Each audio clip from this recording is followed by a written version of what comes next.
himself a minibus to turn it into a house. Come along for the ride, it will be an adventure, 'cause he's not sure yet how to turn a minibus into a house. There he is, look. Just heating up the vegetable samosa on the dashboard using the awesome power of the Earth's sun, which I'm also going to harness by putting solar panels on top of my van. That's still to come though. Right then. Oh, it's a beautiful day today. What a beautiful day. Hey, hey, what a beautiful day. For anyone who's curious about last week's aluminium weigh-in, about 6 years ago, the only other time I've weighed in some scrap metal before, I weighed in some aluminium checker plate from an old van I had with my then girlfriend. And I took it down to weigh it in, and then I messaged my then girlfriend, guess how much money it was. And she texted back, £74. And she got it exactly right, which spun me out a little bit. The thing that's spun me out a little bit more, the aluminium I weighed in last week came to £74.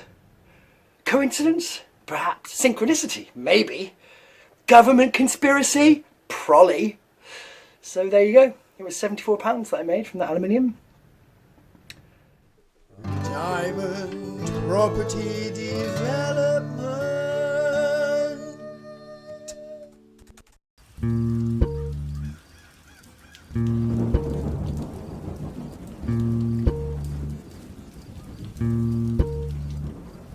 Phenolic ply. Nuts. That I got from B. And Q. Don't think we forgot about you, Q. To try and bolt my wheel arches on to a thing a metal strap I've put on. So that underneath there is where I'm going to put my freshwater tank. Not sure about wastewater tank yet, but I'll work something out. But I can't really put the floor down until I put the water tank in. I've ordered the water tank. That's going to be at least the end of next week before I can get that, and then got to put it in. So I'm just trying to catch up with other bits. I mean, there's plenty to do. I should not be idle. But here's all my boards. There's my phenolic ply. That's new to me.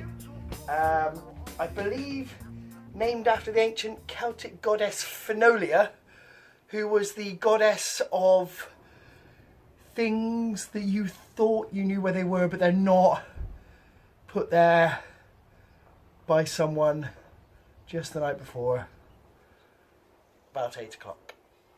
So this here is a little fuel pump thing for a Webasto 3500 diesel heater, which is in the van already. It's all plumbed in and everything. But I can't make it work. So this pump doesn't seem to be working. This bit used to be attached. It's not anymore. I've bypassed it. Just kind of stuck it all back together, and I can't make it work. And I don't know why. I know very little about diesel heaters. And I'm kind of on a point of going, stuff it. I'm just going to stick this back underneath, screw it on, and make my own heating systems. As is my want. That bit is snapped off. Could be important. We just never know. Probably time for a van handstand. Or a van stand, as I like to call them.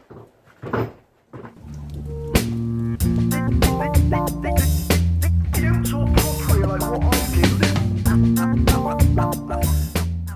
Gets the blood all flowing to the head and that there.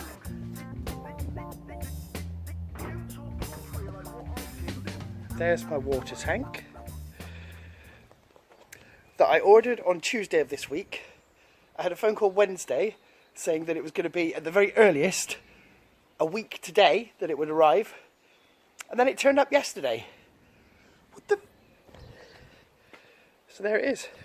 Now I just have to work out how to attach it to the underside of the van, because I've been struggling to get brackets as well. And that's my mother in the background. Gives a little wave. There we go. It's my videos that I'm making. Remember I'm doing a video diary? Yeah. You're talking to yourself. Yeah. So... I thought you were talking to somebody. No, this is And cut there. The type of Cut. way that I employ my game, but he stood there wrong cause we're one in the same. I just don't do wellies and a shitload of rain. Nah, I'm kidding, mate. It's all jokes if you like. I'm from Essex, so think of all the stereotypes. Like souped up cars doing burnouts in Mackie D's. It's like Towie in real life, but with more Burberry. It's crazy. I had to get my travelling feet from the cracks in the pavement to a track that's beat. Now I'm lost in the wilderness with soaking wet feet. I hear they come here to die or retreat. Why? When the shit goes down the market, When the shit goes down, when the shit goes down, it's gonna rain steady. it's gonna rain steady. When the shit goes down the market, When the shit goes when the down, shit goes down, it's gonna rain steady. it's gonna rain steady. I come a long way to get here, it's a long and winding road. There's no hills, it's too flat, interrupting my flow. But I'm trying to stay Fonzie or Herbie the love bug, coming in through your speakers like a one-man group hug. Crap superhero in a nuclear ambulance, or domestic arm of a big wet dog. Rhyming in the countryside down behind the cattery. I'm the good toy at Christmas cause I come with my own batteries. A pseudo-psychologist, so lay down on my couch. I'll take you on a trip into stereophonic sound. If you don't like what I'm saying, let me be James Blunt. Just cause you're offended doesn't mean you're not. I'm speaking aphorisms in every single verse. Make of it what you will, cause it's mostly unrehearsed. Using words in context, but I don't know what they mean. And my mum will probably hear this, so I'm trying to keep it clean. When the shit goes down, yeah, mum, I'm a rap star. When the shit goes down, it's gonna rain steady. Yeah, Abdul, I think we made it. Goes down the market. When the shit goes down, Got a floor. It's a nice feeling. Makes one feel grounded. It'll have to come up next week and stuff underneath and then get bolted down, but it's a nice feeling. That'll do for this week's episode. I'd like to give a big shout out to Ben Jones of Diamond Property Development for lending me his van, his tools, and his continued friendship. Cheers, Jonesy. I'd also like to thank my mum for appearing in this episode. Love you, Mum. And the question this week is, when you get right down to it, what's it all about, eh? Answers in the comments, and I'll see you next week. Bye! Got himself a minibus to turn it into a house. Come along for the ride, it will be an adventure. Cause he's not sure yet how to turn a minibus into a house.